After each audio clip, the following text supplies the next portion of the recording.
魏婴的符咒可以使百姓在邪祟中多一丝生还的机会，为此魏婴带着兰家、聂家以及金家拥有灵力但无法斩杀邪祟的幼童，接连几天通宵熬夜画符。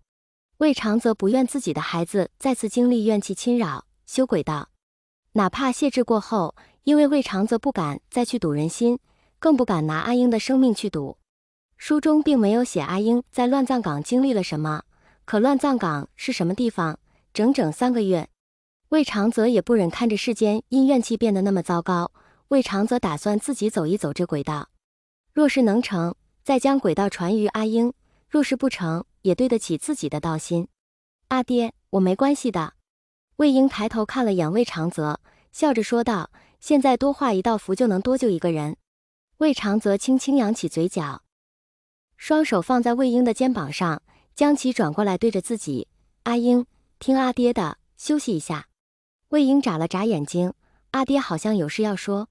于是魏婴乖巧地停下了手上的活，如同小尾巴一般跟着魏长则走到了院里。魏婴就这样眉眼弯弯地看着魏长则：“阿英，你要好好活着。你阿娘以前经常和你说，要记得别人对你的好，人才会自在。可是今天阿爹要告诉你，要识别真心和虚情假意，不是所有的好都值得牢记。生活上遇到困难，可以找你齐叔，云阁就交给你了。阿英可要好好经营。阿爹，你怎么了？”魏婴双手紧紧攥着魏长则的衣袖，犹如受惊的小动物一般。他心里隐隐感觉，阿爹这次离开可能就不回来了。可阿爹不是答应自己找到道理再离开的吗？阿英，答应我一个人也要好好的。魏长则摸了摸魏婴的脑袋瓜，心里再多的话，再多的不舍，都化作一个紧紧的拥抱。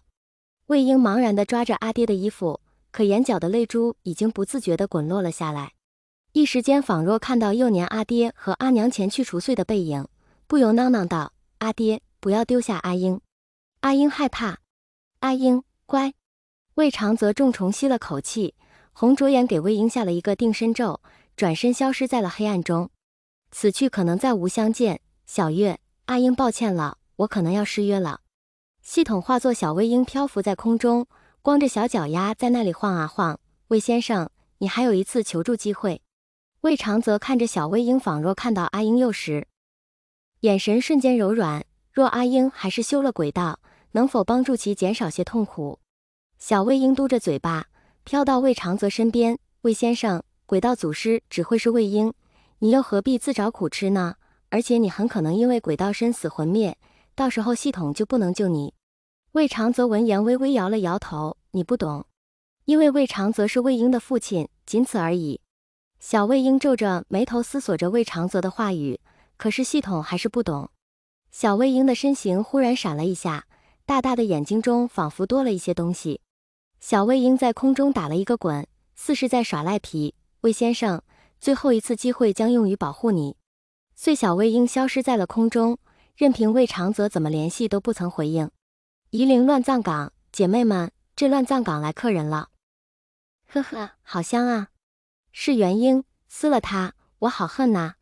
你们为什么还能活着？我的孩子，鬼语除非厉鬼，非常人所能闻。魏长则摒弃杂念，当即盘腿而坐。魏长则的头顶出现一个拳头般大小的金色小人，身边结成一个金灿灿的结界。这些魑魅魍魉不能靠近结界，只能不断地靠言语刺激着对方。元婴体将一丝怨气吞入口中，旁边的一个鬼魅邪魅地笑了，抽出自己的一缕怨气，朝着那元婴体掷去。果然元婴体下一刻便将其吞入其中。鬼魅启唇轻语：“让我看看你害怕的是什么。”金色元婴的表面一层淡淡的怨气在上面回旋。哎呀，原来是害怕你家的小娃娃被我们玩死啊！鬼魅倒挂在干枯的枝桠上，一颗眼珠咕噜一下从眼眶中掉了出来，可鬼魅并不在意。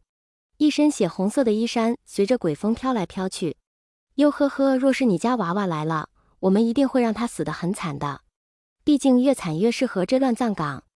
另一个女鬼轻声笑道：“走开，走开，这个元婴我要了，只要占据他的身体，我就可以出去了。”忽然一阵怒斥声响起，一只黑色的蝙蝠从山洞中飞出，盘旋在结界的上方。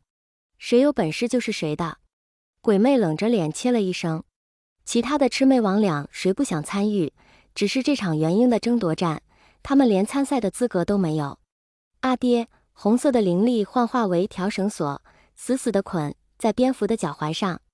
蝙蝠微微侧视，见着2个少年伤痕累累地站在不远处。其中一个少年的血脉与这元婴同源，蝙蝠桀骜地笑了起来。占据元婴身体并没有那么容易，可是一个金丹，那元婴还不好斩杀自己，天赐良机呀！蝙蝠转眼间变起了坏心，做事狠狠朝着魏长泽飞去。